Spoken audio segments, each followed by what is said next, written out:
Yun, magandang gabi po, na medyo magandang umaga na pala dahil alauna na pala.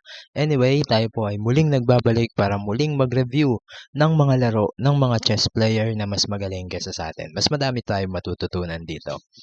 At ang larong re-reviewin po natin ngayon ay hindi lang isa, kundi dalawa. Kita naman natin sa thumbnail, ano po. Ito ay ang mga laro nila Coach Daniel Causo at Coach Roderick Nava laban kay IM Levi Roseman, also known as Gotham Chess. Ang laro nila ay Blitz. Huwag na natin patagalin po ito. Simulan natin sa pagre-review.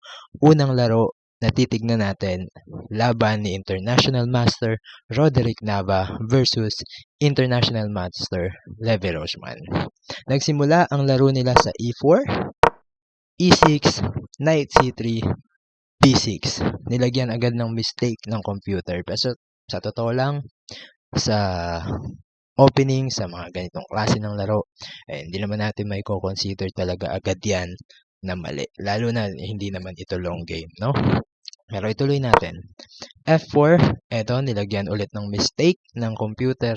Ang ipinapatira ay C4, o D4, sorry.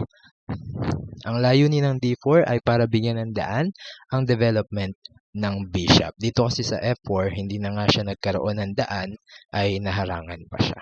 Anyway, tuloy natin. Bishop B7, Knight F3, D5, E5, isa na namang mistake dahil sa isang magandang tira na nakita ni IM Levy.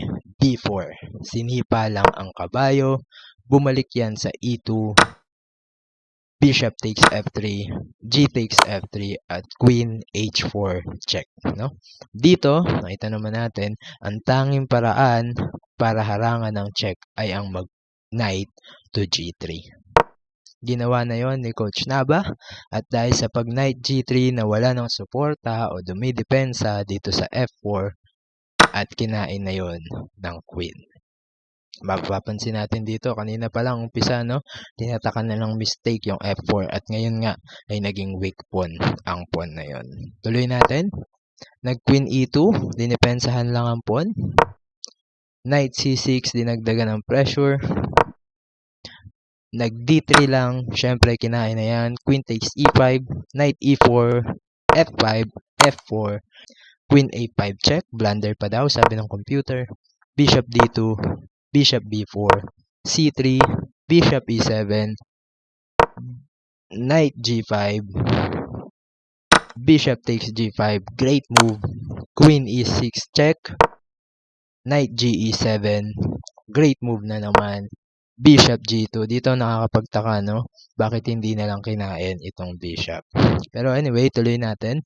Nakathreat pa rin naman ang kabayo na ang sumusuporta ay nakapin. Kaya kung titignan, good move pa rin naman ang Bishop to G2, pero para sa computer ay mistake na daw ito. Tuloy natin. Bishop H4, nagkaroon ng check. Ibig sabihin, nakatakas na sa atake itong Bishop ng itim. Tuloy natin. King D1, umiwas yan. Queen C5, na depensahan na yung nakathreat na kabayo. Inatake ang Reyna ng B4. Queen D6, hinarangan na yung kabayo. At the same time, pinapalit na rin ang Reyna dahil lamang sa pyesa. Pinalit yan. Queen takes D6. C takes D6. B5, nakapin ang kabayo kaya hindi maiiwas. Nag-rook C8 lang. Nakain na rin ang kabayo. B takes C6. Knight takes C6. Rook C1. D takes C3. Bishop takes C3, at nag-castling dito si IM Levy. Na blunder daw para sa computer. Dapat daw ay nag-Knight to E7 na lang. Bakit blunder? Dahil sa great move na ito na nakita ni Coach Nava, Bishop to D5 check. Yan. Mahalaga po yung check na yan, ano? Bago kainin itong Knight sa C6. Tuloy natin, umiwas ang king, pumunta sa h8, ngayon nasa dark square na ang king, kinain ng knight, binawi ng rook, at isa na namang great move, bishop takes g7 check, na open na rin ang file ng rook.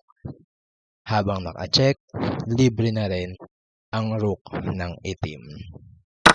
Kinain na yan syempre kaysa mas lalong malugi.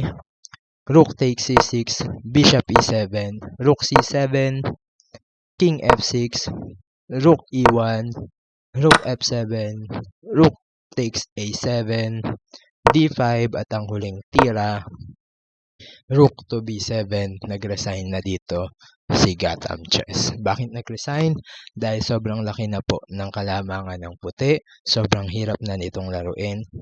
At anytime ay pwede na ring magmarcha ang pawn para mag-promote. Congratulations sa larong ito, panalo si IM Nava.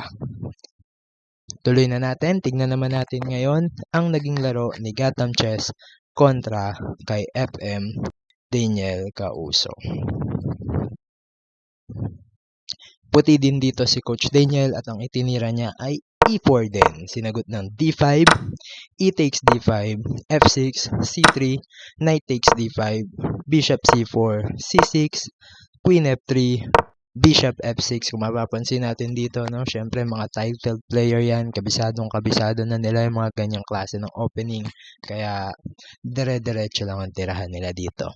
Tuloy natin, knight ge2, knight bd7. Dito sinasuggest ng computer ay mag-develop na daw ng bishop. May threat pa sa queen, kaya magkakaroon ng tempo. Dito kasi sa knight bd7, naharangan yung dapat na development ng bishop. Tuloy natin, d4, bishop, knight b6, then bishop d3, bishop g4, queen g3, e6, nag-castling lang, nag-develop na ng bishop sa d6, queen h4, bishop takes e2, kinain na, syempre binawi yan, knight takes e2, bishop e7, c3, h6, rook e1, a6, knight g3, mistake daw sabi ng computer, queen c7, b4, nag-castling din, bishop d2,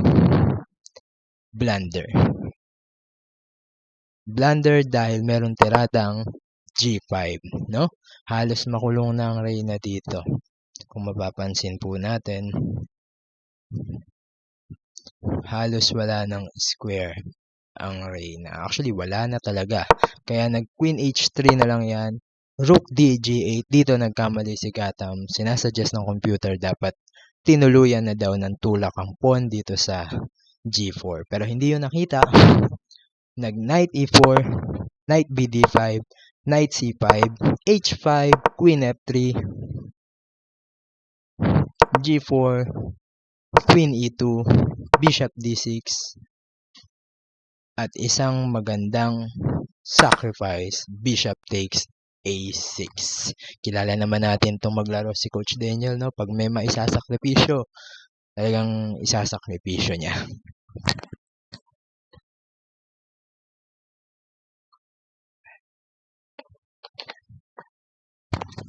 Di po ito sponsored na, pero Smart C, no? Smart Chess. Naisingit pa yun, no? Tuloy natin. Bishop takes a6, syempre kinain yan. Queen takes a6 check, umiwas ang king sa d8, then isa na namang sacrifice, rook takes e6. Nagamit sa kanya yung tagline niya, no? Tagline ba yun? Yung kilalang linyahan ni Gotham Chess, yung Teruk. Pakita lang natin dito, no? Hindi pwedeng kainin ng rook dahil kapag kinain, tira natin, no? Pag kinain, magkakaroon ng knight to e6, mapo-fork ang king at ang queen. Kaya hindi kinain yan, no? Tuloy natin. Ang itinira, bishop takes c5. Yung kabayo ang kinain. Yun nga lang, nagkaroon na ng rook takes c6. Umiwas ang queen, nag d7. Then queen a8 check. King e7. At ang huling tira na nagparesign kay IM Levy, rook e1 check. Bakit nag-resign? Well, I think it's very obvious. Lahat ng atake, alos nandyan na. Sobrang hirap na nalaruin ito para sa itim. Congratulations, panalo din si FM Daniel Causo. Well, may mga laro silang talo kay Gotham Chess, ano? Pero syempre, bilang mga Pilipino, mas magandang panoorin, mas masayang reviewin yung panalo, ang ating mga kababayan. So, ayun lang po, ano, ang score nila individually, si Coach Daniel against Gotham Chess ay 4-3, 4 na panalo, 3 talo. Si Coach Nava naman ay 5 panalo, 1 tabla at 5 talo. So overall, Coach Daniel and Coach Nava versus Gotham Chess, ang score nila ay 9.5, 8.5. Panalo tayong lahat dito. Bago tayo magtapos, mga kaibigan, ay mag-solve muna tayo ng isang chess puzzle. At ito po ang puzzle na isosolve natin sa ating susunod na video. White to move, ano ang tamang tira para sa puti?